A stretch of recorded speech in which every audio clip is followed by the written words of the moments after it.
সেবার ভারত সেবাশ্রম সংঘের আশাশুনি শাখায় দোল পূর্ণিমার বার্ষিক উৎসব উপলক্ষে আচার্য স্বামী প্রণবানন্দ মহারাজ কয়েকজন সন্ন্যাসী সন্তানদের নিয়ে উপস্থিত হয়েছেন। ব্যবস্থা হয়েছে খোলা আকাশের নিচে। হাজার হাজার মানুষ মাঠে বসে গেছে। খিচুড়ি প্রসাদ পরিবেশন চলছে। এমন সময় দেখা গেল আকাশে ঘন কালো বৃষ্টির মেঘ ভীষণ তর্জন গর্জন শুরু করেছে। এই বৃষ্টি হয় আর কি।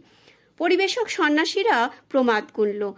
সবাই উদ্বিগ্ন। যারা প্রসাদ নিতে বসেছেন তারাও ভাবছেন বৃষ্টি আরম্ভ হলে আর প্রসাদ নেওয়া হবে না। ভক্ত সুরেন্দ্রনাথ চক্রবর্তী এমতাবস্থায় আচার্যদেবের সমীপে উপস্থিত হলে বললেন, একমাত্র আপনি পারেন এই বিপদ থেকে আমাদেরকে রক্ষা করতে। আচার্যদেব কিছুক্ষণ নিশ্চুপ থাকলেন, তারপর বললেন, বৃষ্টি হবে না। তিনি ঘর থেকে বেরিয়ে বাইরে যেখানে ভক্তরা প্রসাদ নিচ্ছেন আস্তে আস্তে সেখানে গিয়ে দাঁড়ালেন। বললেন, এখানে চেয়ার দাও।